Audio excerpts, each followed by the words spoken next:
తెలుగువారి ఆత్మీయ వారధి తెలుగువారి ఆత్మీయ వారధి టోరీలో సైన్స్ అవర్ కార్యక్రమానికి స్వాగతం. ఈ కార్యక్రమాన్ని మీకు సైన్స్ ఫర్ సొసైటీ మరియు బాబు గోగినేని ఫేస్బుక్ గ్రూప్ మరియు రేషనలిస్టిక్ ఎరీనా వారి సౌజన్యంతో మీకు సమర్పిస్తున్నది గోవింద్ ఫ్రమ్ కాలిఫోర్నియా. వెల్కమ్ అండి, అందరికీ స్వాగతం ఈ షోకి. ఈ సైన్స్ అవర్ కార్యక్రమంలో మనం గత 5 వారాలుగా మనం మానవ పరిణామం గురించి ఎన్నో విషయాలు తెలుసుకుంటున్నాం. ఈ రోజున మనం ఒక కొత్త ఎపిసోడ్ చేయబోతున్నామండి. దీంట్లోనే అంటే ఈ సిరీస్లోని ఒక ముఖ్యమైన ఎపిసోడ్ అనమాట. దీన్ని మనకి ప్రసాద్ ఇందుకూరి గారు ఆస్ట్రేలియా నుంచి అవర్ సైన్స్ పాపులరైజర్ మనకి దీంట్లో మన ఈ రోజు ఎపిసోడ్లోని మనకి ముఖ్యమైన చర్చలోని పాల్గొంటారు. వెల్కమ్ టు ద షో అండి ప్రసాద్ గారు. థ్యాంక్ యూ గోవింద్ గారు.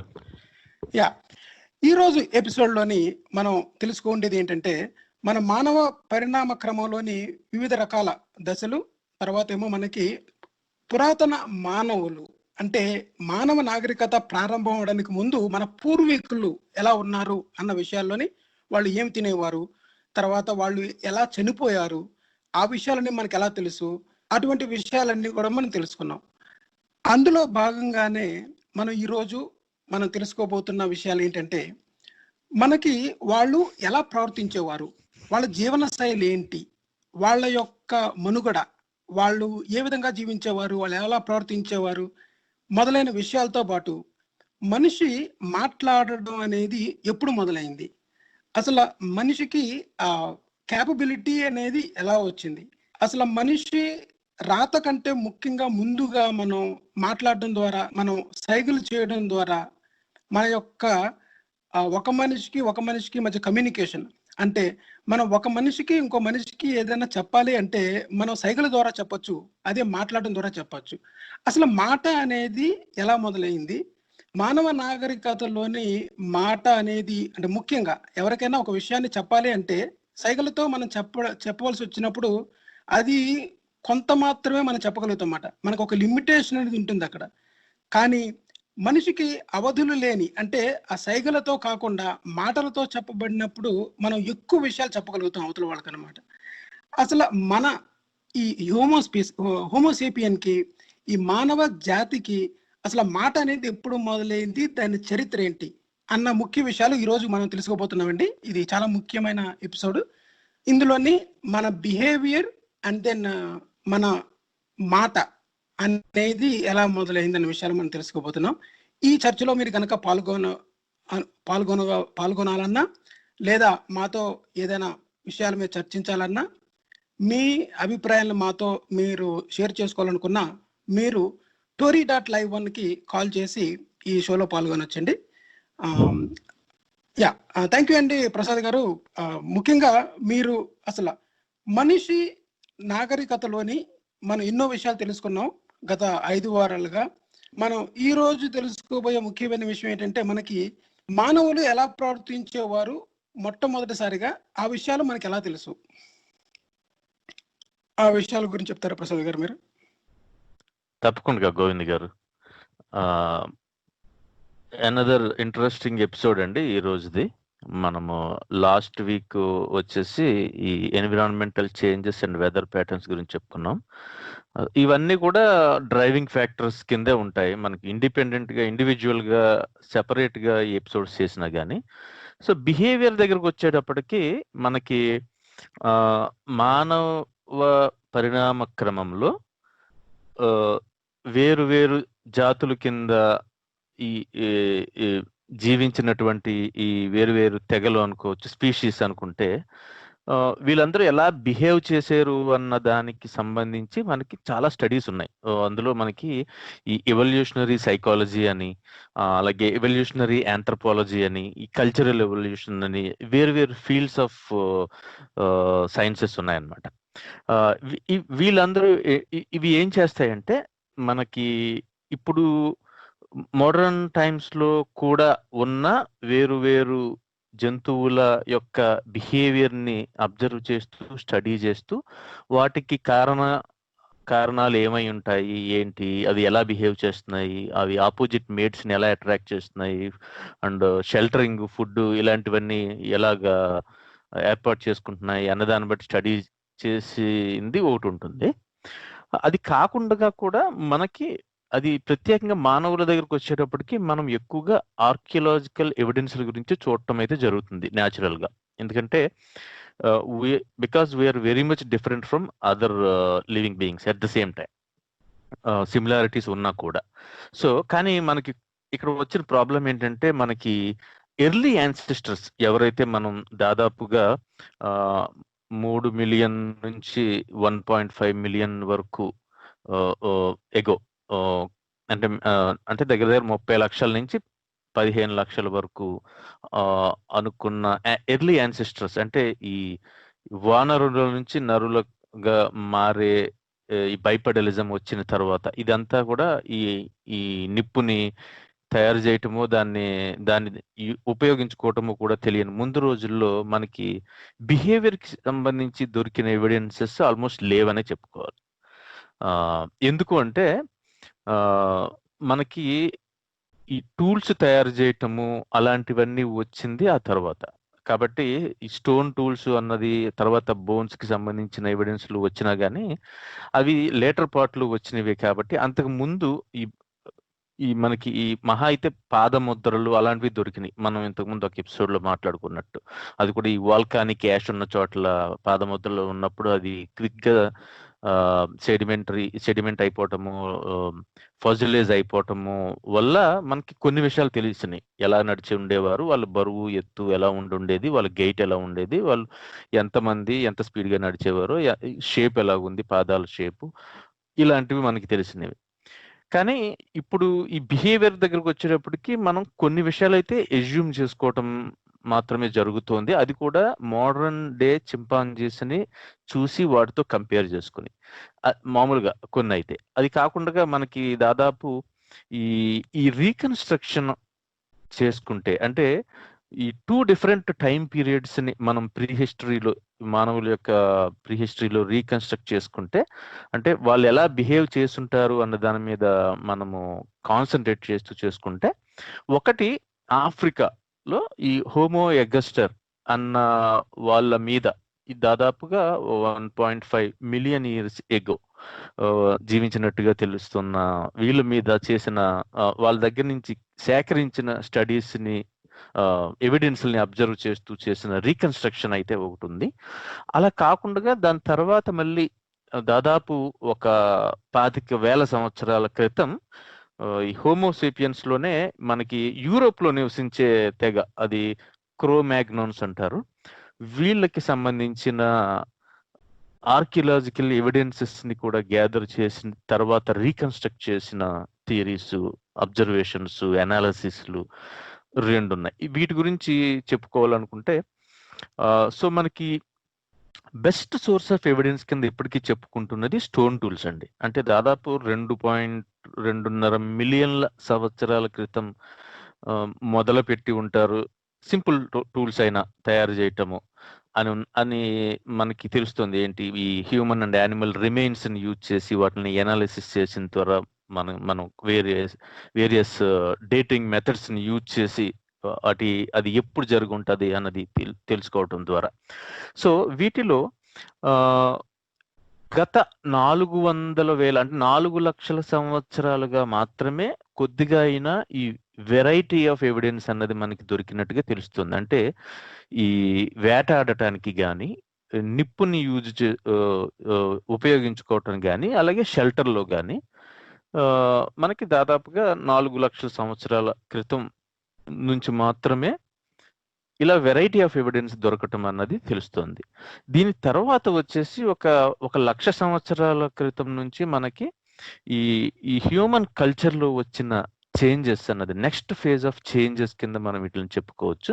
అంటే కొద్దిగా రికగ్నైజ్ చేయగలిగేంత కంపారిటివ్లీ అంతకు ముందు వాళ్ళకన్నా modern or complex behavioural systems develop అయ్యి ఉండొచ్చు అనడానికి ఆధారంగా మనకి ఆ ఎవిడెన్స్ ని తీసుకోవచ్చు అన్నమాట. అవి ఎలాగున్నాయంటే, మనకి ఈ 1.5 మిలియన్ ఇయర్స్ బ్యాక్ ఈ హోమో ఎర్గస్టర్ అన్న వాళ్ళు ఈ ఆఫ్రికాలో ఉన్నట్టుగా తెలుస్తున్న వాళ్ళ దగ్గర వాళ్ళు ఉన్నారని మనకి తెలిసిన ప్రదేశాల నుంచి గ్యాదర్ చేసిన ఎవిడెన్సెస్ ని, అంటే ఈ ఈస్టర్న్ అండ్ సదరన్ ఆఫ్రికాలో, అంటే ఆస్ట్రేలియా ఆఫ్రికాకి తూర్పు అండ్ దక్షిణ భాగంలో దొరికిన ఆర్కియలాజికల్ ఎవిడెన్సెస్ ని తీసుకున్నప్పుడు మనకి వేరియేషన్ ఎక్కువ లేదు. అంటే relatively simple culture and behaviour ఉండవచ్చు డిఫరెంట్ గ్రూప్స్ మధ్యన కూడా అన్నట్టుగా తెలుస్తుంది.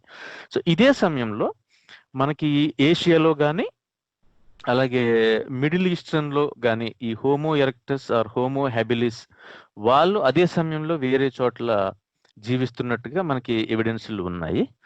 సో ఈ టూల్ మేకింగ్ దగ్గరకు వచ్చేటప్పటికి ఈ ఆఫ్రికాలో హోమో ఎగస్టస్ అన్న వాళ్ళు ఈ చాలా మటుకు టూల్ మేకింగ్ చేయటంలో ప్రయోగాలు చేసినట్టుగా మనకి తెలుస్తుంది. అంటే ఒకసారి టూల్ మేకింగ్ అంటే ఏంటంటే మానవ పరిణామంలో మనము అభివృద్ధి చెందటానికి మనకి తెలిసిన దొరికిన పదార్థాలను ఉపయోగించుకొని మనకి కావలసిన పని జరిగేలాగా దాన్ని మలుచుకోవటాన్ని మనం టూల్ మేకింగ్ అనుకుంటే, మొట్టమొదటిగా మనం చేసింది రాళ్ళను యూజ్ చేసుకుని చాలా పనులు చేసుకోవటానికి ఉపయోగపడేలాగా వాటిని మనకి కావలసిన ఆకారంలో తయారు చేసుకోవటం దాన్ని మనం టూల్ మేకింగ్ అంటున్నాం అన్నమాట ఇప్పుడు.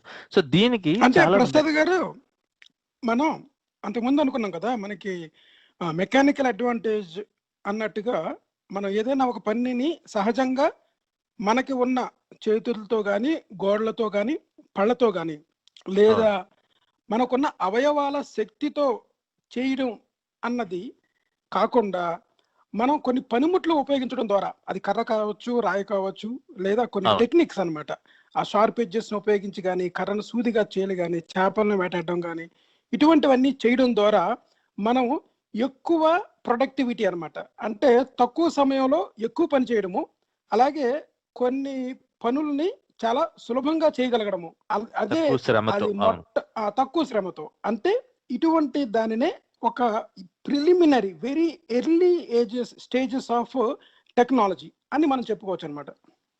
అవునండి, ఎందుకంటే మనకి మనం అబ్జర్వ్ చేసినా కానీ ఇప్పుడు ఎంత ప్రిమిటివ్ టూల్ అనుకున్నా, అంటే ఎక్కువ ఫార్వర్డ్ ప్లానింగ్ లేకుండా, స్టాండర్డైజ్డ్ గా కాకుండా, అంటే ఒక చాలా ప్రిలిమినరీ అంటే ప్రిమిటివ్ అంటే మనకి తెలుగు పదం నాకు కరెక్ట్ గా తెలియదు, చాలా ప్రాథమికమైన అంటే మౌలికమైన అనుకోవచ్చు అనమాట. అంటే ఏ రకమైన ఈ టూల్ తయారు చేయడానికి వేరే టూల్ కూడా అవసరం లేనంత దశలో ఏం చేసేవారు అంటే మనకి ఆదిమ అంటారు, అంటే మొట్టమొదటిసారిగా అంటే ఇప్పుడు ఆది మానవుడు ఎలాగున్నారో ఆది మానవుడు అలాగే ఆదిమంగా, అంటే ప్రప్రథమంగా మనకి తెలిసిన మొట్టమొదటిది అనమాట. మీరు చెప్పిన ఈ ప్రాథమిక అన్నది కూడా సరైన పదమే, కానీ ఆదిమ అంటే ఏంటంటే అసలు అన్నిట్లకంటే పూర్వం అనమాట. పూర్వంగా మనకి మొట్టమొదటిసారిగా తెలిసిన ఏదైనా ఒక పద్ధతి ఉందంటే ప్రిమిటివ్, లైక్ ప్రోటోటైప్ అంటాం కదా మనం. ప్రోటో అంటే ఒక ప్రొడక్ట్ కి ముందు చేసేది అనమాట. అలాగే మనకి ప్రోటో లాంగ్వేజెస్ అంటారు. ప్రోటో అంటే ఏంటంటే ఒకటి అభివృద్ధి చెందడానికంటే ముందుగా వచ్చిన దశ అనమాట అది. అవును, చెప్పండి, కంటిన్యూ చేయండి. యా, సో ఈ టూల్స్ తయారు చేసిన టూల్స్ ఉన్నట్టుగా మనకి తెలిస్తే వాటిని తయారు చేయటానికి అది చాలా స్టాండర్డైజ్డ్ గా ఉండటంతో మనకి అర్థమయ్యేది ఏంటంటే అది వేరే వాళ్ళ నుంచి మనం చూసి నేర్చుకుని లేదంటే ఇమిటేట్ చేస్తూ తయారు చేయగలిగేంత సింపుల్ టూల్స్ మాత్రమే మనకి 1.5 మిలియన్ ఇయర్స్ బ్యాక్ నుంచి దొరికిన డేట్ అయిన టూల్స్ ని బట్టి మనకి తెలుస్తుంది అనమాట. అంటే ప్రసాద్ గారు, ఇక్కడ ఒక ప్రశ్న. ఇప్పుడు అంటే మీరు అన్నారు కదా, మనం తెలివితేటలు ఉపయోగించేసి బాగా మనకి నాలెడ్జ్ వచ్చేసి ఆటోమేటిక్ గా మనిషి సహజంగానే ఒక షార్ప్ టూల్ తయారు చేసి వేటాడేయడం అనుకోవాలా, లేకపోతే ప్రకృతిలో సహజంగానే ఆ రాళ్ళు అనేవి ముక్కలయ్యి, ఇప్పుడు మా బ్యాక్ యార్డ్ లో చాలా రాళ్ళు తీసాం ఈరోజు, అందులో కొన్ని షార్ప్ కొన్న రాళ్ళు దొరికినాయి అన్నమాట. అంటే సహజంగా జరిగినాయి, నేనేమి దాన్ని ముక్కలు చేయలేదన్నమాట. సో ఒకటి సహజంగానే జరిగి ఉండొచ్చు కదా, అది దొరికినప్పుడు అది ఆది మానవుడు తనే తెలివితేటలతో తయారు చేసేసాడని ఎందుకు అనుకోవాలి? అది అలాగే న్యాచురల్ గా దొరికి ఉండొచ్చు కదా. చాలా మంచి ప్రశ్న వేశారు. యాక్చువల్లీ ఈ డౌట్ ఈ స్టోన్ టూల్స్ గురించి మొట్టమొదటిగా తెలుసుకున్నప్పుడు మనలో అందరికీ వచ్చే సహజమైన ప్రశ్నే అన్నమాట. కాకపోతే మనకి వీటి మీద కూడా చాలా స్టడీస్, చాలా పేపర్స్ ఉన్నాయండి. చాలా స్టడీస్ చేశారు. మనకి అబ్జర్వ్ చేస్తే తెలిసేది ఏంటంటే యాక్చువల్లీ ఈ ఎర్లియస్ట్ టూల్స్ మనం కనీసం 2.6 మిలియన్ల సంవత్సరాలు అంటే 25 లక్షల సంవత్సరాల క్రితం దొరికినవి అనుకున్నవి అది న్యాచురల్లీ చిప్పుడు రాక్స్ అంటారు. అంటే ప్రకృతిలోనే సహజ సిద్ధంగా కూడా రాళ్ళు అన్నవి ముక్కలవ్వచ్చు. సో ముక్కలైన రాళ్ళని మనము స్టోన్ టూల్స్ కింద అంటే ఒక షార్ప్ ఎడ్జ్ ఉన్నట్టుగా దొరికిన టూల్స్ అన్నీ కూడా మనము ఎవరో తయారు చేసుకున్నారని ఎందుకు అనుకోవాలి, అది న్యాచురల్ గా కూడా అలా కట్ అవ్వచ్చు కదా అన్నది ప్రశ్న. సో ఇక్కడ మనం అబ్జర్వ్ చేయాల్సింది ఏంటంటే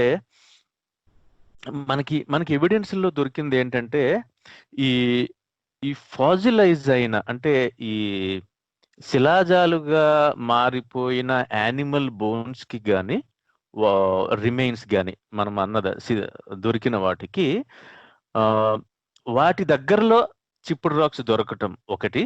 ఇంకొకటి అలాంటి యానిమల్ బోన్స్ మీద ఈ రాళ్ళ ద్వారా ఏర్పడిన టూల్ మార్కింగ్స్ అంటారు. అవి మైక్రోస్కోపిక్ గా అబ్జర్వ్ చేస్తే యూజ్ చేసి ఆ మార్కింగ్స్ అన్నది మనం అబ్జర్వ్ చేయొచ్చు అనమాట. అంటే ఒక యానిమల్ యొక్క రిమైన్ మీద ఉన్న బ్రేక్ అవటం కానీ మార్క్ అవటం కానీ, అంటే ఇప్పుడు ఒక మాంసపు ముద్దని తీసుకుని దానిని రాయితోను దేనితోనూ కొడుతూ ఉంటే దాని బోన్ మీద ఈ మార్కింగ్స్ ఉంటాయి. సో అలాంటి బోన్స్ గనక అదృష్టవశాత్తు ఫాజిలైజ్ అవటం అంటే శిలాజాలుగా మారబడి మనకి దొరికితే గనక వాటిని మనం మైక్రోస్కోపిక్ గా చూసినప్పుడు వాటి మీద ఉండే మార్కింగ్స్ అన్నది మనకి తెలుస్తుంది.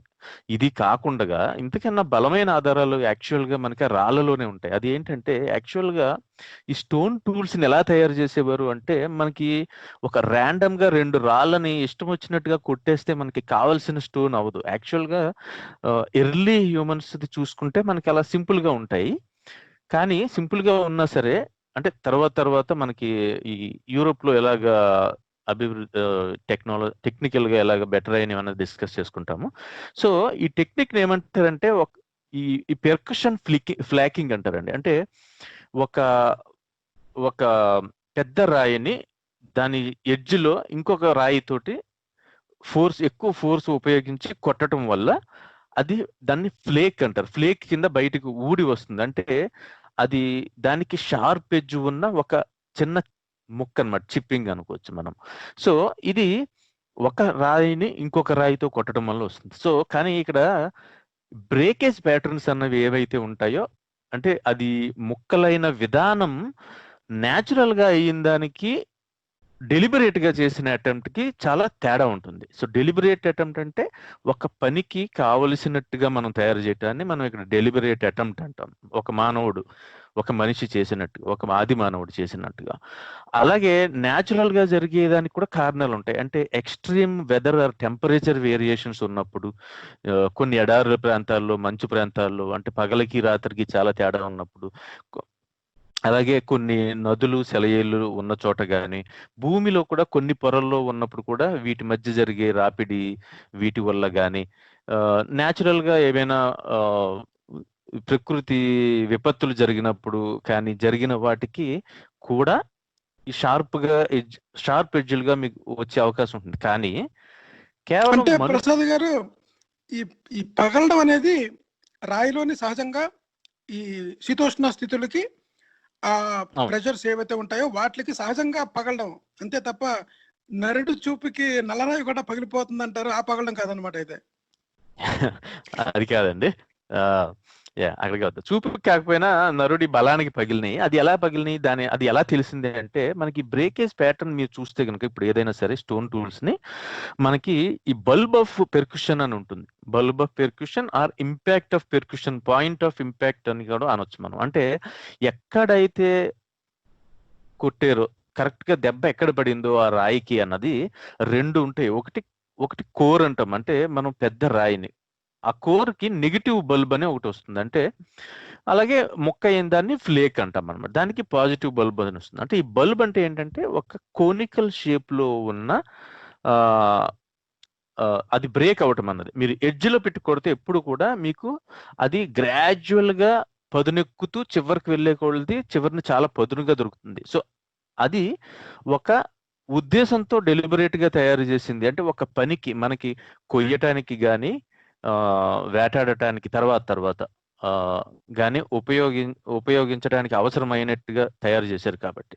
సో ఇవి more regular and economical flakes అంటారు వీటిని. అంటే మనకి ఎకనామికల్ ఫ్లేక్ అంటే మీకు కావలసిన పనికి ఉపయోగపడేలాగా ఉండటం కానీ, కొన్ని ఇలాంటివి రెగ్యులర్గా ఒకే షేప్లో దొరకటం కానీ, లేదంటే మీకు ఇంకా ఆల్టర్నేటివ్ ఫ్లేకింగ్ అన్న వాటి ప్రెజెన్స్ కూడా ఉంటుంది. ఆల్టర్నేటివ్ ఫ్లేకింగ్ అంటే మీరు ఒక్కసారి చిప్ చేసిన రాయి ముక్క షార్ప్గా ఉన్నదాన్నే మళ్ళీ దాని ఎడ్జ్లో మళ్ళీ ఇంకా ఆల్టర్నేటివ్గా మళ్ళీ ఫ్లేక్ అయ్యి ఉండటం మనం గమనిస్తాం. అంటే దీన్నే మనం రీషేపింగ్ రీటచింగ్ అని కూడా అనవచ్చు. అంటే ఒక పనిముట్టు మీద ఒక రాయి మీద పదే ఒక పనికి కావలసినట్టుగా తయారు చేయటం అన్నది ప్రకృతి సహజ సిద్ధంగా పగిలిన రాళ్లలో ఉండదు.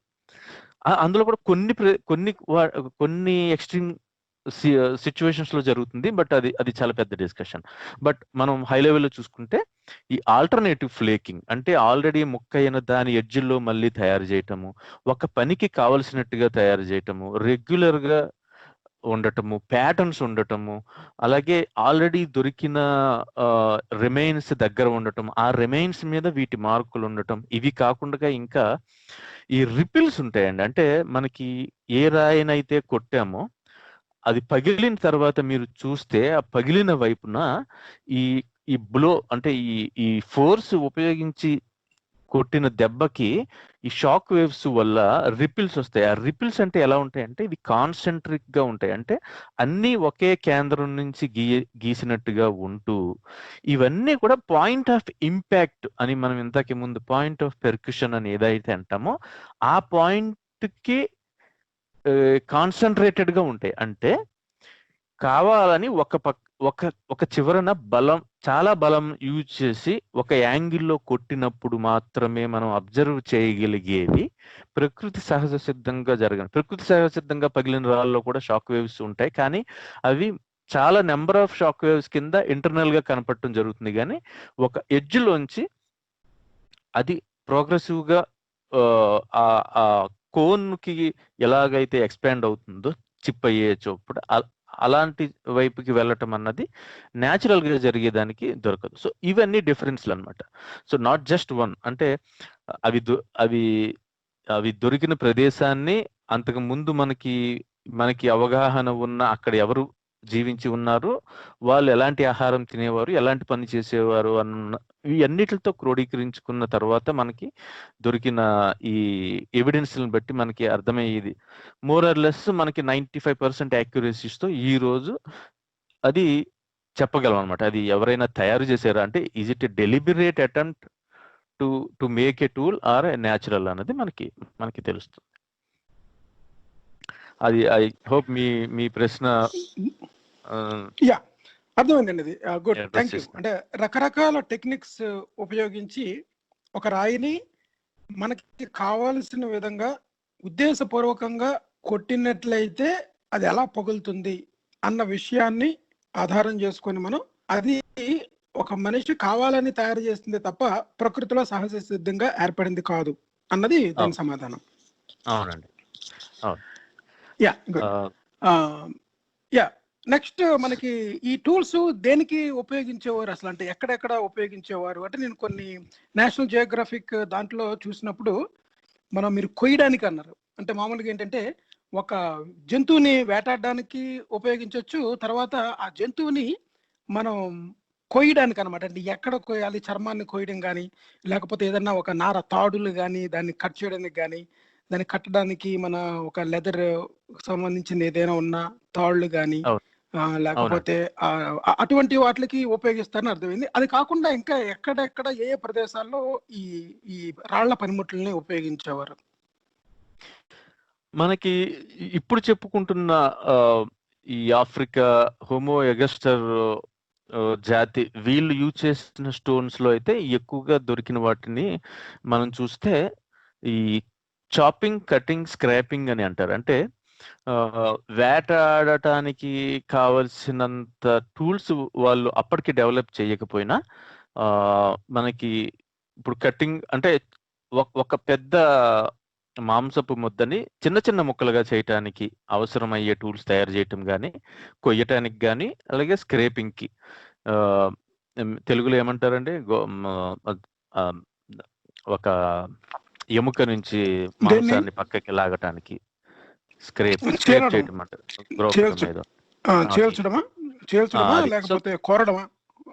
ఇప్పుడు కొబ్బరిని ఎలా కోరతారు? కోరడం అంటే కొబ్బరి కూర అన్నమాట. అదే అదే చేల్చడం అంటే చేల్చడము, చిరడము అటువంటివి.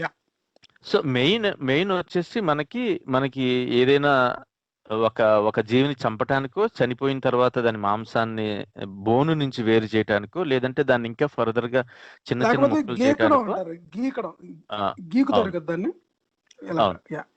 ఏ పదాలను ఉపయోగించవచ్చు అంటే మన మెయిన్ పర్పస్ ఏంటంటే ఎముకను పట్టి ఉంచిన ఈ మాంసాన్ని మనం దాన్ని కోరడం గాని, గీరడం గాని, గీకడం గాని, చిన్న చిన్నగా చేయడం గాని, అటువంటి దాన్ని చెప్పండి.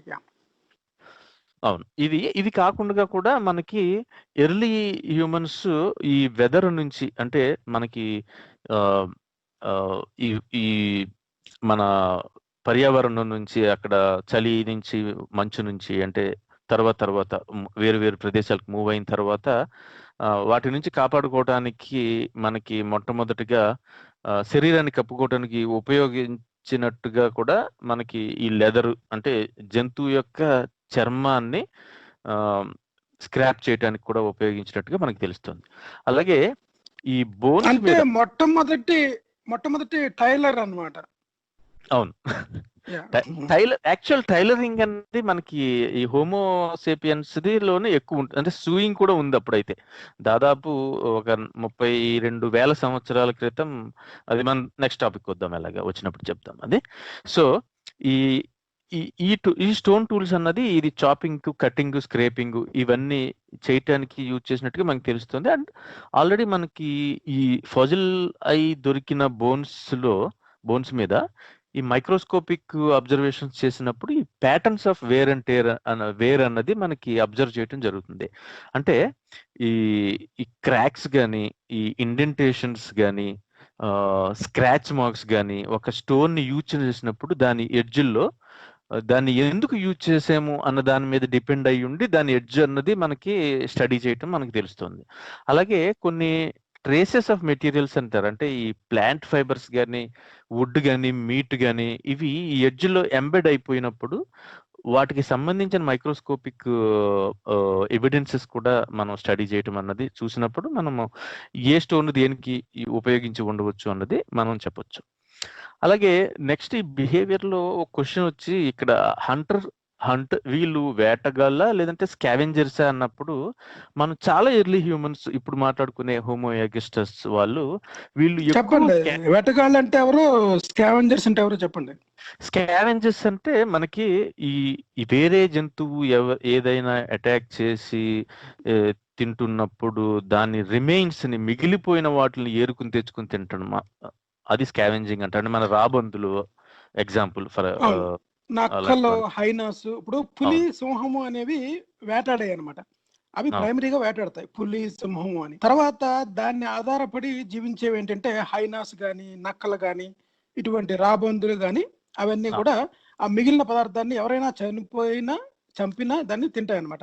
అది వదిలేసిన రిమైన్స్ ఏవైతే ఉన్నాయో ఆ థర్డ్ లెవెల్లో ఏమైతే ఉన్నాయో అవి ఏంటంటే మన పురుగులు, సూక్ష్మ జీవులు, క్రిములు అవన్నీ కూడా కళేబరాన్ని తింటాయి అన్నమాట.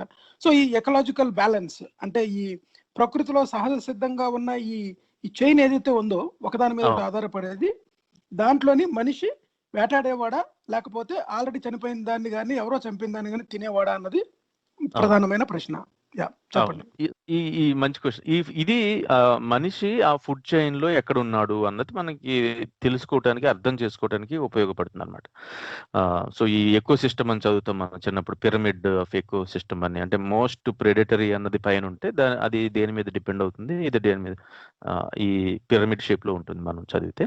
సో ఈ స్కావెంజింగ్ అన్నది అంటే మనం ఇంతకు ముందు చెప్పుకున్నట్టు how we know what they ate అనేది, అంటే వాళ్ళు ఏం తిన్నారని తెలుసుకున్నప్పుడు మన ఈ దవడ షేప్ను బట్టి, ఆ పళ్ళలో ఉన్న ఆ, ఈ నైట్రోజన్ ఐసోటోపులు బట్టి, వాటి మధ్యలో ఉన్న పర్సంటేజ్ డిఫరెన్స్ని బట్టి, అంటే స్టేబుల్ ఐసోటోప్ తోటి డికే అయ్యే ఐసోటోప్స్ని కంపేర్ చేస్తూ చేసినప్పుడు ఆ, చేసిన వాళ్ళు తీసుకున్న ఆహారం గురించి కానీ వీటి గురించి తెలిసిన దాంట్లో మొట్టమొదటిగా ఎక్కువగా వాళ్ళు నమిలి తినగలిగిన వెజిటేబుల్స్ కానీ, అలాగే నట్స్ ఇలాంటివి ఎక్కువ ఉన్నట్టుగా మనకు తెలుస్తుంది. దాని తర్వాత మనము మనిషి దవడ ఆ, నిర్మాణంలో ఉన్న మార్పులు కానీ, దంతాలలో వచ్చిన మార్పులు కానీ, అతని బోన్లో ఉన్న ఆ బోన్లో ఉన్న కంటెంట్ని బట్టి వాళ్ళు చనిపోయిన తర్వాత వాళ్ళు ఎందుకు చనిపోయి ఉంటారు అన్న కారణంతో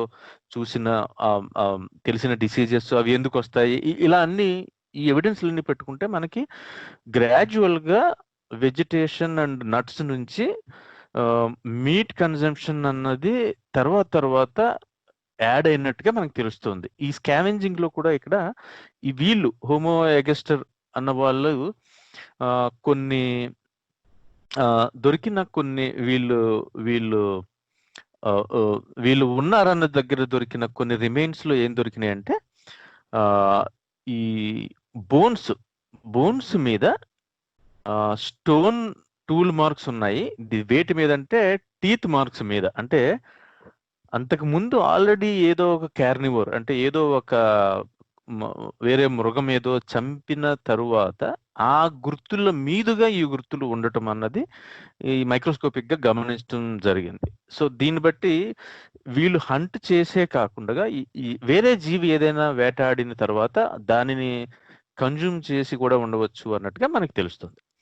పైగా మనకి టూల్స్ కూడా చూసుకున్నా సరే, మీరు హంటింగ్ టూల్స్ అంటే వేటాడటానికి, అంటే మీకు ఈ చిప్పింగ్ కి ఈ కటింగ్ కి ఉపయోగించిన టూల్నే దూరంగా వెళ్ళేదాన్ని కొట్టి చంపటానికి కావలసినట్టుగా మలుచుకోవటం అనేది మనకి తర్వాత దొరికిన ఎవిడెన్స్లు. దానికి వేరే ఒక చెక్కకి కట్టడం లాంటిదో, లేదంటే ఆ షేప్ కూడా మీకు ఈ గొడ్డల లాంటి షేప్, ఈ బాణం బల్లెం లాంటి షేపులోనూ ఇంకా షార్ప్ ఎడ్జ్ గా ఉండేలాగా కంటిన్యూస్ గా దాన్ని ఒక ఉద్దేశంతో తయారు చేసినట్టుగా మనకి దొరికిన ఎవిడెన్సెస్ కానీ తర్వాత వచ్చినట్టుగా తెలుస్తుంది. కాబట్టి మేబీ స్కావెంజర్స్ గా ఎక్కువ స్టార్ట్ అయ్యి స్లోగా హంటర్స్ గా మారారు అన్నట్టుగా మనకి అర్థమవుతుంది. అలాగే ఈ కేరింగ్ ఫర్ క్లాన్ అంటే డెలిబరేట్ బరియల్స్ ఏమి మనకి దొరకలేదు ఈ జాతిలో. అంటే చనిపోయిన తరువాత ఈ రిమైన్స్ ని ఏం చేసి ఉండాలి అన్నది మనకి ఈ తెగలో చూస్తే గనక డెలిబరేట్ బరియల్స్ ఏమి లేవు. అంటే మనకి యూరోప్ లో వచ్చినప్పుడు ఈ హోమోసెపియన్స్ లో తెలుస్తుంది డెలిబరేట్ బరియల్స్ అంటే కావాలని కొన్ని రకాల ఈ రంగు మట్టి అది యూజ్ చేసి పెట్టడం, అలాగే బీడ్స్, అలాగే కొన్ని అదర్ గూడ్స్ అన్ని కూడా చనిపోయిన వ్యక్తితో పాటు పాతి పెట్టడం, అంటే బరీ చేసినట్టుగా మనకి వేరే ఆధారాలతో దొరికిన వాటివి తర్వాత దొరికినాయి. సో వీళ్ళు అంత డెలిబరేట్ బరియల్స్ లేకపోవటం అన్నది తెలుస్తుంది. అండ్ మనకి ఒక 2-3 ఎవిడెన్స్లు మనకి దొరికిన ప్రకారం అది 1.7 మిలియన్ సంవత్సరాల క్రితం దొరికిన ఒక ఫీమేల్ రిమైన్స్ లో ఈ హైపర్ వైటమినోసిస్ ఏ అని కొన్ని రకాల జబ్బులతో చనిపోయినట్టుగా కొన్నాళ్ళు బ్రతికిన తర్వాత తెలుస్తుంది. కాబట్టి maybe they cared for living members అన్నట్టుగా తెలుస్తుంది. బట్ చనిపోయిన తర్వాత అంత రిచువలిస్టిక్ ఏమీ లేనట్టుగా మనకు తెలుస్తుంది. అలాగే ఈ సోషల్ బిహేవియర్ అంటే ఇవన్నీ చూసుకుని మనం కంపేర్ చేసుకుని వేరే ప్రైమేట్స్ తో కూడా చేసుకుంటే ఈ డెవలప్మెంటల్ రేట్స్ అన్నవి స్లో అవటం, అంటే ఒక వ్యక్తి మెచ్యూర్ అవటానికి, అడల్ట్హుడ్ లోకి రావటానికి ఎక్కువ సమయం తీసుకోవటం, అంటే ఒక డామినెంట్ మేల్ సోషల్ స్ట్రక్చర్ నుంచి దూరంగా వెళ్ళటం. ఇప్పుడు మనం అబ్జర్వ్ చేసే చింపాంజీస్, గొరిల్లాస్ వాటిల్లో చూసుకుంటే గనక రాను ఒక మనిషి, ఒక పిల్లవాడు వాళ్ళ పేరెంట్స్ దగ్గర ఎక్కువ సమయం గడపటం అన్నది మనం అబ్జర్వ్ చేయొచ్చు టువర్డ్స్ అడల్ట్హుడ్ అన్నది. సో దాని ద్వారా ఏమేమి చేంజెస్ అన్నవి వచ్చినాయి అన్నది మనం డిస్కస్ చేసుకుందాం.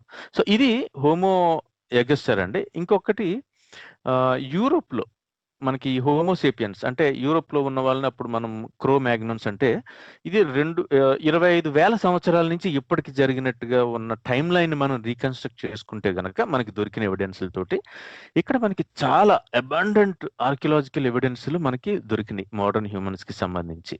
సో ఇదే సమయంలో దాదాపుగా అన్ని ప్రదేశాల్లో ప్రపంచంలో మానవులు గత 25,000 సంవత్సరాల క్రితంకి వెళ్ళినట్టుగా మనకి తెలుస్తోంది.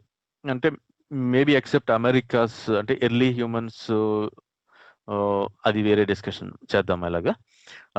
సో ఇప్పుడు ఇక్కడ అబ్జర్వ్ చేసింది కూడా ఏంటంటే సిమిలర్ ప్యాటర్న్స్ అంటే ఈ కాంప్లెక్స్ బిహేవియర్ అంటే ఈ రిచువల్స్ కానీ ఆర్ట్కి కానీ మ్యూజిక్ అండ్ ట్రేడ్ ఈ 4 యూజువల్గా ఒక జాతి ఎంత సింపుల్గా బిహేవియర్ చేసి ఉండవచ్చు లేదంటే కాంప్లెక్స్గా ఉంటుంది. అంటే ఈ సోషల్ స్ట్రక్చర్స్ తర్వాత ఎలాగొచ్చినాయి, మ్యూజిక్ని క్రియేట్ చేయటము దాన్ని వాడటము అన్నది ఎలా జరిగి ఉండవచ్చు. అంటే అలాగే ఈ ఆర్ట్స్ అండ్ రిచువల్స్ అంటే కొన్ని రకాల ఈ బొమ్మలు ఎయిదర్ జంతు దంతాలతో కానీ రాళ్లతో కానీ చెక్కతో కానీ చేసినట్టుగా మనకి అనుకుంటున్నవి ఇది ఎలాగొచ్చినాయి అన్నదాన్ని వాటిని స్టడీ చేస్తే మనకి తెలుస్తుంది. అలాగే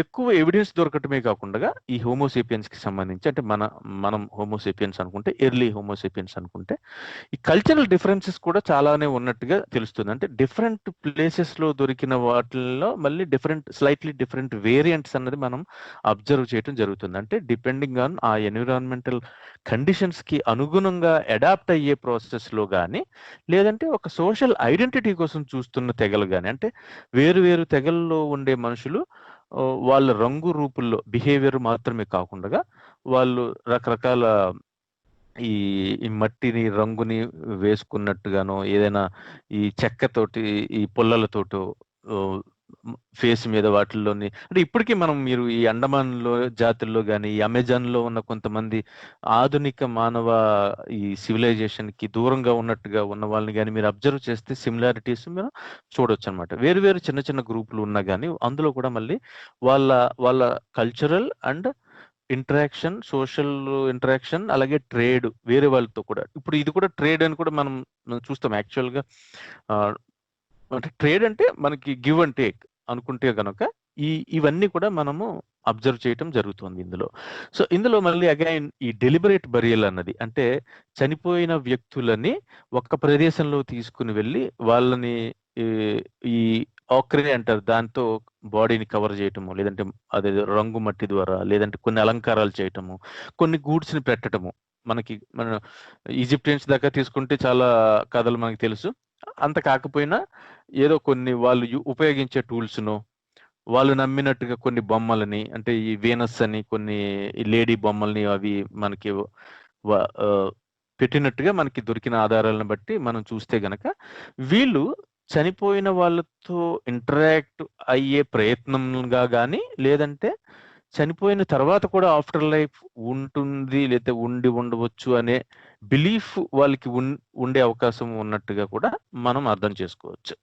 అలాగే మనకి రష్యాలో దొరికిందండి 23,000 సంవత్సరాల క్రితం అనుకుంటున్న ఒక ఎర్లీ మ్యాన్ కి సంబంధించిన రిమైన్స్ లో మనకి వేల కొద్దీ ఈ జంతువు దంతాల ఐవరీ బీడ్స్ కానీ అలాగే ఆర్కిటిక్ ఫాక్స్ యొక్క టీత్ ని అతని క్లోత్స్ కి కుట్టడం అన్నది మనకి అబ్జర్వ్ చేసి మనకి దొరికింది అనమాట. సో వీటిని బట్టి వీళ్ళు సూయింగ్ అన్నది అంటే బట్టలని సూది అంటే మనకి ఈ దంతాలకి లేదంటే బోన్స్ ని యూజ్ చేసి ఈ వేరు చర్మాలని లేదంటే వాటిల్ని కలిపి ఉంచే ప్రయత్నం చేసినట్టుగా మనకి తెలుస్తుంది.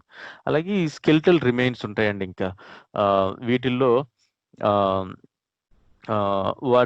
వాళ్ళ బోన్ స్ట్రక్చర్ని బట్టి వాళ్ళు చాలా active and physical life style ఉండవచ్చు అన్నట్టుగా మనకు తెలుస్తుంది. అంటే మనకి ఉన్న మోడర్న్ హ్యూమన్స్ కన్నా కూడా బలంగా ఉండటం అన్నది అంటే మేబీ వీళ్ళు హంటర్ గ్యాదరర్స్ కింద అప్పటికే ఉన్నారు అని అంటే వేటాడి వేటాడి వాళ్ళ ఆహారాన్ని సంపాదించుకుంటున్నట్టుగా. అలాగే సోషల్ బాండింగ్ చూస్తే గనక పీపుల్ ఎక్కువ కాలం బ్రతికినట్టుగా కంపేర్ టు అంతకు ముందు వాళ్ళతో పోలిస్తే మనకు తెలుస్తుంది. కాబట్టి గ్రాండ్ పేరెంటింగ్ అంటాం. అంటే చిన్న పిల్లలు ఇంకా ఎక్కువగా కేర్ చేయబడి ఉండవచ్చు అన్నట్టుగా. అంటే ఎక్కువ కాలం బ్రతకటం వల్ల.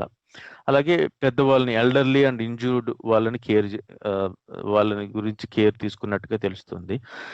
అలాగే టూల్స్ కూడా కొద్దిగా అడ్వాన్స్డ్‌గా అంటే హంటింగ్ స్కావెంజింగ్ చేసుకుని తినటానికి అవసరమయ్యే టూల్సే కాకుండా వేటాడటానికి, ఫిషింగ్ చేయటానికి, కుట్టటానికి ఇలాంటి వేరు పనులు డిఫరెంట్ పనులు చేయటానికి కూడా అవసరమైన టూల్స్‌ని తయారు చేసుకుంటూ మళ్ళీ ఇవన్నీ వేరు తెగల్లో మళ్ళీ వేరు రకంగా ఉండటం అన్నది. అంటే కల్చరల్ డిఫరెన్సెస్ కూడా అట్ ద సేమ్ టైము ఈ అపియరెన్స్‌కి, ఐడెంటిటీకి అవసరమైన ప్రెస్టీజ్ టూల్స్ అంటారు. అంటే ఆహార సేకరణకి మాత్రమే కాకుండా వేరే వాటికి ఇంకా ఇలాంటి అపియరెన్స్, ఐడెంటిటీ కోసము తయారు చేసుకున్నవి గానీ, అలాగే యాంట్లర్స్ వేరు మెటీరియల్స్ తోటి బోన్సే కాకుండా ఈ కొన్ని రకాల జంతువుల యొక్క కొమ్ములతో గానీ, దంతాలతో గానీ చేసినట్టుగా మనకి తెలుస్తుంది. సో, ఇవన్నిటికి అంటే కొన్ని సందర్భాల్లో అయితే వీళ్ళు వేరే ప్రదేశంలో ఇవి దొరికిన ప్రదేశంలో టూల్స్ అన్నది వాటి రా మెటీరియల్ అన్నది కొన్ని వందల కిలోమీటర్ల దూరంలో ఉన్న కొండల నుంచి మనకి సరిపోలటం అన్నది చూస్తే వీళ్ళు మెటీరియల్స్‌కి సంబంధించిన క్వాలిటీని, ప్రాపర్టీస్‌ని అబ్జర్వ్ చేసి వాటికి తగ్గట్టుగా వాళ్ళకి కావాల్సిన మెటీరియల్ ఎక్కడి నుంచి తెచ్చుకోవాలో కూడా తెలిసినట్టుగా మనకి తెలుస్తుంది. అండ్ ఈ ట్రేడ్ అనేది వైడ్ స్ప్రెడ్ ట్రేడ్ కూడా చేసినట్టుగా మనకి తెలుస్తుంది. అలాగే క్లోతింగ్ విషయానికి వచ్చేటప్పటికి మనకి బోన్ నీడిల్స్ అంటే ఈ ఈ జంతువుల యొక్క బోన్స్‌ని యూజ్ చేసి గానీ, ఐవరీ యూజ్ చేసి గానీ నీడిల్స్ లాగా తయారు చేసినట్టుగా కుట్టడానికి మనకి ఆధారాలు దొరకటం అన్నది. అలాగే కొన్ని ఫ్లాక్స్ ప్లాంట్స్ యొక్క ఫైబర్స్ దొరికినట్టుగా ఈ జార్జియా దగ్గర 2009లో ఒక కేవ్‌లో కనీసం 36,000 సంవత్సరాల క్రితంది అనుకున్నట్టుగా ఉన్న ఈ ఫైబర్స్ అది మీరు చూస్తే ఫ్లాక్స్ ప్లాంట్స్ అన్నది అది మీకు ఫ్లెక్సిబుల్‌గా, బలంగా ఓవెన్ చేయటం అంటే మీకు బుట్టలు అల్లటానికి ఎలా ఉపయోగిస్తారో అలాగా ఫ్లెక్సిబుల్‌గా ఉండటం అన్నది మనకి తెలుస్తుంది ఇప్పుడు మనం చూస్తే. సో, అది మేబీ క్లోతింగ్‌కి ఆర్ మేబీ ఇలాంటి బాస్కెట్స్ లాంటి ఏవైనా అల్లటం, కుట్టటం లాంటివి తయారు చేయడానికి ఉపయోగించి ఉండవచ్చు అని మనకు అర్థమవుతుంది. అలాగే ఇది కాకుండా ఇంకా ఈ మోడర్న్ ఆర్నమెంట్స్ అండి. అంటే ఒంటి మీద పెట్టుకునే లగ్జరీ ఐటెమ్ లాగా ఉన్నట్టుగా గానీ, అలాగే వీళ్ళు యూజ్ చేసిన షెల్టరింగ్ కూడా మనం చూస్తే గనక వాళ్ళు ఈ యానిమల్ బోన్స్ మనకి దొరికిన వాటిని బట్టి వీళ్ళు నొమాడిక్ కల్చర్‌గా అంటే ఒక చోటే ఉండిపోకుండా సీజన్స్ బట్టి డిఫరెంట్ వెదర్ ప్యాటర్న్స్‌ని బట్టి ఒక చోట నుంచి ఇంకొక చోటికి మూవ్ అయినట్టుగా, అలాగే కేవ్స్‌లో ఉన్నట్టుగా కొన్ని ఓపెన్ ఏరియాస్‌లో హట్స్ కూడా చేసుకుని ఉండవచ్చు అన్న ఆధారాలు కూడా మనకి దొరుకుతాయి. అండ్ డిఫరెంట్ క్లాన్స్ కింద కూడా వీళ్ళు గుంపులు కూడా కొద్దిగా పెద్దగా ఉన్నట్టు ఇంతకు ముందుతో పోలిస్తే 25 నుంచి 100 మంది ఒక్కొక్క గుంపులో మందలో కలిసి బ్రతికినట్టుగా, అలాగే ఫైర్‌ని కంట్రోల్ చేయటం గానీ, మనకి ఈ నిప్పుని కాపాడుకోవటం, అలాగే కావాలంటే తయారు చేసుకోవటం, దాని చుట్టూ మళ్ళీ ఈ బిల్డ్ అయిన ఈ సోషల్ యాక్టివిటీ గానీ, కుకింగ్‌కి గానీ, వీటికి గానీ మనకి దొరికిన ఆధారాలను బట్టి మనం చూస్తే, అలాగే కిల్న్స్ అండి. అంటే ఓవెన్స్ లాంటివి అంటే ఎక్కువ టెంపరేచర్‌లో వేడి చేయడానికి అవసరమైనట్టుగా ఈ సిరమిక్ టెక్నాలజీ ఇలాంటివన్నీ మనము అబ్జర్వ్ చేయొచ్చు. వీటితో పాటుగా ఇంకా మనకి ఈ ఆర్ట్ అండ్ సింబాలిజంకి సంబంధించిన ఈ కేవ్ పెయింటింగ్స్ గానీ, ఫిగరిన్స్ గానీ, అలాగే మ్యూజిక్ ఇన్‌స్ట్రుమెంట్స్, కొన్ని విజిల్స్, అలాగే బోన్స్ తోటి ఫ్లూట్స్ తయారు చేయటము, ఇలాంటివన్నీ కూడా అబ్జర్వ్ చేసినట్టు మనకు తెలుస్తుంది. సో, ఇదంతా కూడా బిహేవియర్ అన్నది కూడా యాక్చువల్లీ మనకి మెల్లమెల్లగా అతను చేసుకున్న హ్యాబిట్స్‌లో చేంజెస్ గానీ, అతని ఆహార అలవాట్లు మార్చుకోవటం గానీ, టూల్స్ తయారు చేయటం దగ్గర నుంచి ఈ చేంజెస్ అన్నది మనము 2 డిఫరెంట్ టైమ్ లైన్స్‌లో మనము డిస్కస్ చేసుకోవచ్చు ఇలాగ. ఇప్పుడు మనం చెప్పింది హోమో సేపియన్స్‌ది. ఇంతకు ముందు చెప్పింది హోమో ఎగస్టర్ అన్నది. థ్యాంక్ యూ అండి ప్రసాద్ గారు. మొత్తం అసలు బిహేవియర్ గురించి చాలా విపులంగా చెప్పారు. తర్వాత ఎపిసోడ్ మనం ఏమనుకున్నాం, అది భాష గురించి అనుకున్నాం.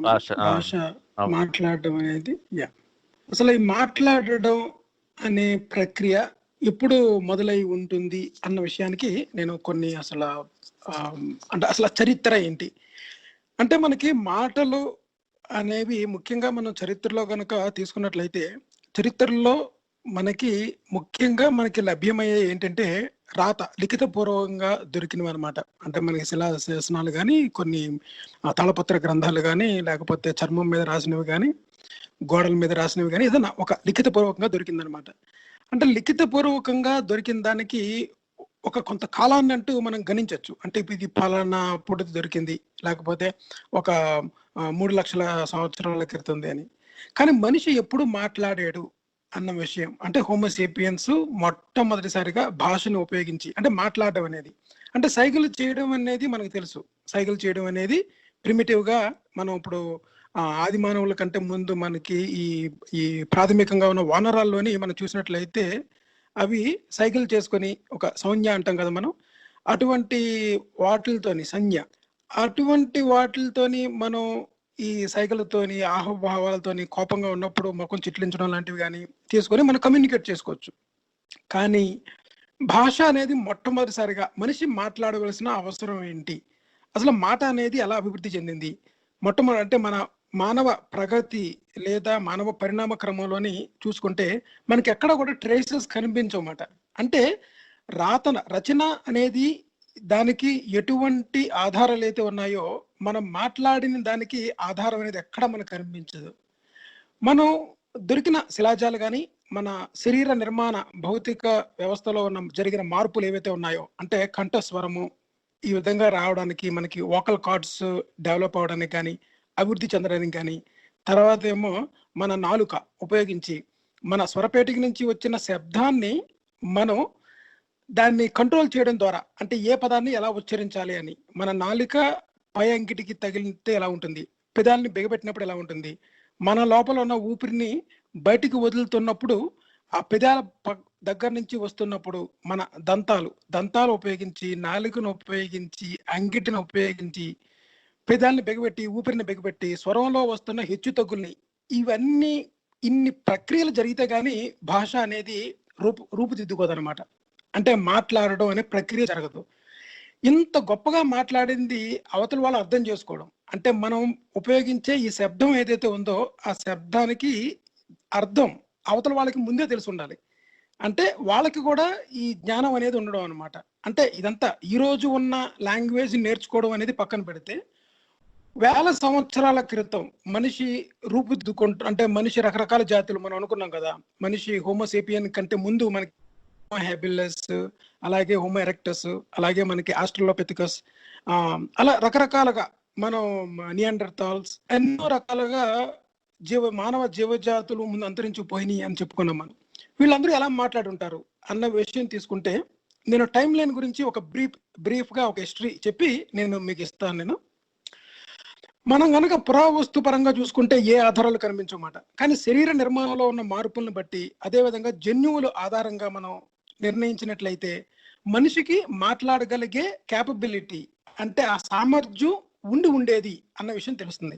కానీ అలా ఉన్నంత మాత్రాన మనిషి నిజంగా మాట్లాడగలిగి ఉండేవాడా అన్న విషయానికి ఎవరు ఖచ్చితంగా సమాధానం చెప్పలేరు. ఎందుకంటే ఇదివరకు లాగా మనకి మాట్లాడినప్పుడు ఆ రికార్డింగ్ చేసి ఆ క్యాపబిలిటీ అంటే అప్పుడుకున్న సాంకేతిక పరిజ్ఞానం లేదు గనక మనిషి మాట్లాడి ఉండేవాడు అన్న విషయాన్ని మన చరిత్రలోని వెతకడం అనేది దుస్సాధ్యం అనమాట. అంటే మనకి ఆధారాలు ఏం కనిపించవు, లిఖిత పూర్వకంగా కనిపిస్తుంది అంటే మనిషి ఎప్పుడు రాశాడు అనేది, కానీ స్వరంలోని వచ్చిన మొట్టమొదటి మార్పులు ఎలా జరిగిన విషయం కనిపించదు అనమాట. కానీ మరి శాస్త్రవేత్తలు ఈ విషయాన్ని ఎలా తెలుసుకుంటారు అంటే నిజంగా ఏ విధంగా మనం ఎస్టిమేషన్ వేయగలం అంటే ప్రస్తుతానికి ఉన్న ఆధునిక భాషల్లోని ఉన్న శబ్దాల యొక్క ఈ దగ్గర అంటే ఫ్యామిలీ రిలేషన్ అనమాట. అంటే ఒక లాంగ్వేజ్ కి ఇంకో లాంగ్వేజ్ కి మధ్య ఉన్న శబ్దపరంగా ఉన్న ఆధారాలను తీసుకోవడం కానీ చేయడం ద్వారా మనకి కొంత ఆధారం లభిస్తుంది అనమాట. కానీ ఒక లాంగ్వేజ్ లో ఉన్న శబ్దం ఇంకో లాంగ్వేజ్ లో ఉన్న శబ్దాన్ని అది క్లోజ్ రిలేషన్ గా మనం చెప్పుకోవడానికి వీల్లేదు. ఎందుకంటే లాంగ్వేజ్ ఎప్పుడు కూడా ఒక పక్క భాషలోంచి పక్క లాంగ్వేజ్ లోంచి కొన్ని పదాలని అప్పు తెచ్చుకుంటుంది అనమాట. అంటే మన తెలుగులో చాలా మటుకి అరబిక్ పదాలు కలిసిపోయినట్టుగా, అదేవిధంగా పార్సీకి సంబంధించినవి కలిసిపోయినట్టుగా, గ్రీక్ భాషలు కానీ అలాగే లాటిన్ పదాలు అన్ని కలిసిపోయి ఉంటాయి అన్నమాట. అంత మాత్రాన ఆ రెండు ఒకటే అని చెప్పడానికి వీల్లేదు. శబ్దానికంటే ముఖ్యంగా గ్రామర్ అన్నమాట, అంటే వ్యాకరణం. ఒక వ్యాకరణం అనేది చాలా సంక్లిష్టంగా ఉంటుందన్నమాట. అంటే రెండు సేమ్ ఫ్యామిలీకి చెందిన లాంగ్వేజెస్ ఏదైతే ఉన్నాయో ఆ లాంగ్వేజెస్ ఒకే ఫ్యామిలీకి చెందినవి అనమాట. సో ఆ విధంగా శాస్త్రవేత్తలు ఒక నిర్ణయానికి వచ్చి ఇప్పుడున్న వేల భాషలన్నీ కూడా చాలా తక్కువ భాషలుగా పూర్వం ఉండేవి అనమాట. అంటే మనుషులంతా కూడా చాలా తక్కువ లాంగ్వేజెస్ మాట్లాడగలిగి ఉండేవారు అప్పట్లోని. అలాగే భాషా శాస్త్రవేత్త ఇప్పుడు మన కాలిఫోర్నియా బెర్కిలీ యూనివర్సిటీలోని ఆమె జొహాన్నా నికోలస్, ఆమె 1998లోని ఒక హైపోథెసిస్ అనమాట, ఒక ఆమె నిర్ణయించిన దాని ప్రకారం ఏంటంటే సుమారు 1,00,000 సంవత్సరాల క్రితం మానవులు ఈ రకరకాల అంటే డైవర్సిఫికేషన్ ఇన్ ఫెనిసిక మన ఏమంటారు దాని పేరు ఇప్పుడు ఫర్ ఎగ్జాంపుల్ మనం మాట్లాడేది ఫోనిక్స్ అనుకుంటే, అలాగే మనకి ఈ భాషలలోని అంటే స్వరాల్లోని శబ్దాలలో ఉన్న వైవిధ్యం అనమాట. ఈ శబ్దాలలో ఉన్న ఈ వైవిధ్య భరితంగా ఉన్న ఈ డైవర్సిఫికేషన్ అంటే ఆ మార్పు అనేది సుమారు 1,00,000 సంవత్సరాల క్రితం జరిగి ఉంటుంది అని. ఇదే విషయాన్ని 2012లో కూడా మనకి మానవ శాస్త్రవేత్తలు ఎవరైతే ఉంటారో వాళ్ళు ఇద్దరు అనమాట, చార్లెస్ పెరాల్డ్ అనే ఆయన మరియు అలాగే సారా మాథ్యూ, వీళ్ళిద్దరూ కూడా నిర్ణయించిన దాని ప్రకారం కూడా సుమారు 1,00,000 సంవత్సరాల క్రితమే మనకి ఈ ఫెనమిక్ టైప్ ఆఫ్ డైవర్సిఫికేషన్ అంటే శబ్దాలలోని వైవిధ్యం అనమాట. అవి ఒక భాషలోని ధ్వని ఎలా పలుకుతాం అంటే మనం అచ్చులు కానీ హల్లులు కానీ లేకపోతే వాటి స్వరాలు కానీ, అంటే అచ్చులు హల్లులు అంటే మనకి ఈ ఈ వోవెల్స్ ఏవైతే ఉన్నాయో కాన్సనెంట్స్ ఏవైతే ఉన్నాయో అవి కాకుండా స్వరంలో హెచ్చుతగ్గులు అనమాట. అంటే దాని దా పలకడం, దాని ధా అని పలకడం కానీ, తర్వాత ఏమో కా అని కానీ ఖా అని కానీ అలా పలకడం, ఆ స్వరంలో హెచ్చుతగ్గులు, ఇవన్నీ కూడా మనం చూసుకున్నట్లయితే సుమారు 70 నుంచి 70,000 సంవత్సరాల క్రితం మనకి ఆఫ్రికా నుంచి ప్రారంభమయ్యి ఈ ఆధునికంగా అంటే ప్రస్తుతానికి ఉన్న హోమోసేపియన్లు మొత్తం ప్రపంచం అంతా విస్తరించిన అక్కడి నుంచి అంటే ఆఫ్రికా నుంచి మానవ జాతి ప్రారంభమయ్యి ప్రపంచంలో ఉన్న అన్ని ఖండాలకి విస్తరించినప్పుడు ఈ ఉచ్చారణలో వచ్చిన వైవిధ్యం ఏదైతే ఉందో అది రకరకాల భాషలుగా అది మార్పు చెంది ఉంటుంది అన్నదన్నమాట. అదేవిధంగా అసలు ఈ రకరకాల లాంగ్వేజెస్ అన్నీ ఉంటే మనకి ఆఫ్రికన్ లాంగ్వేజెస్లో కనుక చూసుకుంటే మనకి ఓన్లీ 11 మాత్రమే ఈ శబ్దాలు ఉంటాయన్నమాట. అదేవిధంగా దక్షిణాఫ్రికాలో చూసుకుంటే ఒక భాషలోని 141 మనకి ఈ శబ్దాలు రకరకాల శబ్దాలు ఉంటాయి. అదే మనకి ఆస్ట్రేలియా అటువంటివి మనకి ఓషియానియా అటువంటి ఆస్ట్రేలియా తదితర ప్రాంతాల్లో చూసుకుంటే మనకి వేరే విధంగా ఉంటుంది అనమాట. అంటే భాష అనేది మూలం ఎక్కడ ప్రారంభమై ఎక్కడ వైవిధ్యభరితంగా వచ్చింది అన్న విషయాన్ని కనుక చూసుకుంటే సుమారు బాగా పురాతన మధ్యరాతి యుగానికి, మీరు ఇప్పుడు చెప్పారు చూసారా రకరకాల టూల్స్ ఉపయోగించారని, ఆఫ్రికాలోని మధ్యరాతి యుగం మధ్యలో అంటే 350,000 నుంచి 150 సంవత్సరాల క్రితం మొట్టమొదటి ప్రపంచ భాషలోని శబ్దాలు వెలువడి ఉంటాయి అన్నది. దీంట్లోని రకరకాల అయిన థీసిస్ అనమాట. అంటే పూర్తిగా మనకి ఇది ఒక థియరీ కింద అభివృద్ధి చెందకపోయినా సరే ఎలా ఉంటారు అన్న విషయం మనకి సమయం లేదు కనుక ఒక విషయంలో ఫినిష్ చేస్తాను. దీనిలో చెప్పుకోవడానికి చాలా ఉన్నాయి, మనకి రకరకాల థియరీస్ ఉన్నాయి. మొట్టమొదటిసారిగా భాష అనేది మాట్లాడడం అనేది మదర్ అండ్ చైల్డ్ రిలేషన్ అనమాట. అంటే తల్లి బిడ్డ వాళ్ళ మధ్య ఉన్న ఈ రిలేషన్ ఏదైతే ఉందో సంబంధం, అంటే తల్లి బిడ్డ వాళ్ళ మధ్య ఉన్న సంబంధం ఏంటంటే బిడ్డ ఏడవడం అనేది ఎక్కడైతే ఉందో ఆ ఏడుపు ద్వారానే మనకి మొట్టమొదటిసారిగా స్వరపేటికలోంచి ఏడవడం అనే ఒక ఎమోషన్ ని మనం వ్యక్తపరిచినప్పుడు you seek attention of mother, అంటే తల్లి దగ్గర నుంచి తల్లి నా వైపుకి తిరగాలి, నన్ను చూడాలి, నన్ను పట్టించుకోవాలి అని ఆ ఏడుపు అనేది మొట్టమొదటి ద్వారా అంటే మనకి ఉన్న ఎమోషన్ ని ఎక్స్ప్రెస్ చేయడం అనేది భాష అన్నది. తర్వాత ఏమో మన హోమోసేపియన్స్ లో ముఖ్యంగా మన కోతి పిల్లలు కానీ అవి చూసుకుంటే అవి ఎప్పుడూ కూడా తల్లిని అంటు పెట్టుకుని ఉంటాయి అన్నమాట. అంటే కౌగిలించుకున్నట్టుగా పట్టుకొని ఉంటాయి గ్రిప్తో అనమాట. అప్పుడు తల్లి ఎక్కడికైనా వెళ్ళగలుగుతుంది.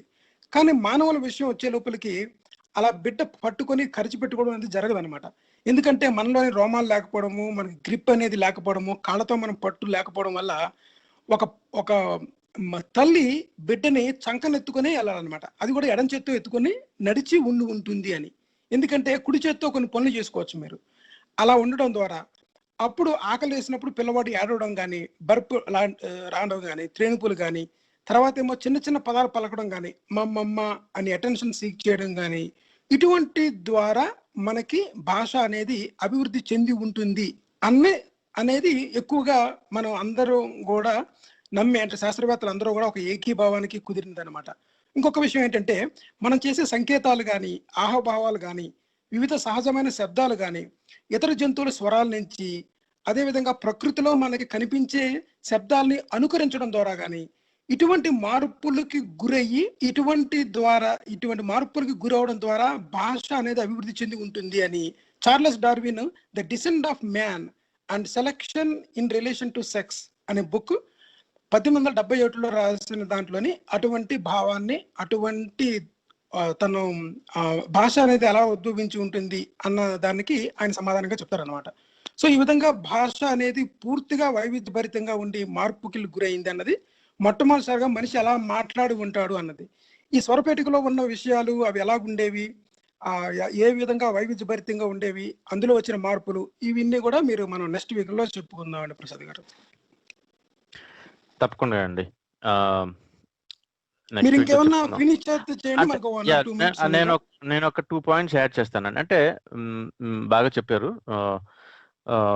ఎవిడెన్స్ల ప్రకారం ఈ ఆర్కియలాజికల్ ఎవిడెన్స్లు యూజ్ చేసుకుని సైంటిఫిక్ కమ్యూనిటీలో ఉన్న దీని గురించి చెప్తాను. అంటే మెయిన్లీ ఒక 2 గ్రూప్స్ కింద స్ప్లిట్ అయినట్టుగా మనకి తెలుస్తుంది. ఇప్పుడు అంటే ఒక గ్రూప్ ఆఫ్ సైంటిస్ట్స్ ఏంటంటే ఏమనుకుంటున్నారంటే, అంటే ఈ దాదాపు 40,000 నుంచి 60,000 సంవత్సరాల మధ్యలో ఈ హైలీ కాంప్లెక్స్ టూల్స్ అన్నది, ఈ సింబాలిక్ ఆర్ట్ అన్నది, ఈ వైడ్ స్ప్రెడ్ ట్రేడ్ సిస్టమ్స్ ఎప్పుడైతే స్టార్ట్ అయ్యాయి అనుకుంటున్నామో ఆ టైంలో డెవలప్ అయినట్టుగా సడన్ కాదు, ఒక చాలా క్విక్ గా డెవలప్ అయ్యి ఉంటుంది అన్నట్టుగా ఒక గ్రూప్ ఉంది. అలాగే ఇంకో గ్రూప్ వచ్చేసి ఇప్పుడు మనం ఈ రోజు మనం డిస్కస్ చేసిన బిహేవియరల్ స్టడీస్ అన్ని చూసిన తర్వాత వాటితో పాటుగా ఈ వోకల్ ట్రాక్ట్ అన్న దాని నిర్మాణం కానీ, దానిలో వచ్చిన చేంజెస్ కానీ, ఏ చేంజెస్ అయితే మంచి శబ్దాలు చేయగలిగే జీవులకి ఉన్నాయో అలాంటి చేంజెస్ తో కంపేర్ చేయటం ద్వారా కానీ, అలాగే అంటే మనకి లారింగ్స్ అంటారు, అంటే వాయిస్ బాక్స్, అంటే మెడలో ఉన్న ఈ వోకల్ ఫోల్డ్స్ అన్నిటిని పట్టి ఉంచేది అది కిందకు ఉంటుంది. లోపలికి ఉండటం అన్నది డీప్ సౌండ్స్ చేయటానికి ఉపయోగపడేలాగా ఉండటం కానీ, లేదంటే ఈ బ్రెయిన్ సైజుని బట్టి కానీ, ఈ స్పైనల్ కార్డ్ యొక్క సైజుని బట్టి కానీ, అలాగే మాటకి ఈ కాంప్లెక్స్ ఈ coordination of lungs, thoracic lung movements, ఇవి దాన్ని కంట్రోల్ చేయటం, గాలిని బ్రీతింగ్ ని, శ్వాసని ఎక్కువగా కంట్రోల్ చేయగలిగే అవకాశం ఉండటం అన్నది. సో ఈ చేంజెస్ అన్ని ఓవర్ పీరియడ్ ఆఫ్ టైంలో వచ్చినవి కాబట్టి వాటికి తగ్గట్టుగా మెల్లగా సంజ్ఞలు, అంటే ఈ చింపాంజీ, ఇప్పుడు కూడా మోడర్న్ డే చింపాంజీస్ లో ఉండే ఈ లాంగ్వేజ్ దగ్గర నుంచి, సంజ్ఞల ద్వారా ఉండే లాంగ్వేజ్ దగ్గర నుంచి ఇప్పటికీ గ్రాడ్యువల్ గా జరిగిందనే ఒక వేరే గ్రూప్ ఆఫ్ ఈ సైంటిస్ట్స్ కూడా ఉన్నది. దానికి యాక్చువల్ గా ఆధారాల ప్రకారం కూడా దానికి కూడా ఎక్కువ ఆధారాలు ఉన్నాయి. కాకపోతే ఎక్కువ సమయం లేదు కాబట్టి హై లెవెల్ చెప్పాలనుకుంటే మనకి టంగ్ యొక్క నిర్మాణం కానీ, లిప్స్ కానీ, అలాగే పళ్ళు కానీ, ఈ లెరింగ్స్ అంటే స్వరపేటిక ఉండే పొజిషన్ కానీ, అది ఉండే అరమరికలు అది కానీ, అలాగే ఎగ్జాగరేషన్ హైపోథసిస్ అయి ఉంటాయి. సో ఈ స్వరపేటిక కిందకి వెళ్ళటానికి కూడా వేటాడటానికి, లేదంటే ఎదురుకుండగా వేరే జంతువు ఉంటే దాని దగ్గర ఎక్కువగా తనకున్న బలం కన్నా, దానికున్న ఎబిలిటీ కన్నా ఎక్కువ చూపించడం కోసం గట్టిగా అరిచే ప్రయత్నంలో ఎవాల్వ్ అయ్యి ఉండవచ్చు అన్నట్టుగా కూడా. సో ఇలా చాలా థియరీస్ ఉన్నాయండి. సో మనం నెక్స్ట్ వీక్ డిస్కస్ చేసుకుందాము. నెక్స్ట్ థియరీస్ చెప్పుకుందామండి ప్రసాద్ గారు. చాలా మంచి థియరీస్ ఉన్నాయి, చాలా ఇంట్రెస్టింగ్. మనం సైన్ అప్ చేయాలి, టైం అయిపోయింది. థ్యాంక్ యూ వెరీ మచ్ అండి ప్రసాద్ గారు. వచ్చే వారం మనం మరిన్ని కొత్త విషయాలు తెలుసుకుందాం. అంతవరకు సెలవు. Thank you very much. Bye. Thank you అండి.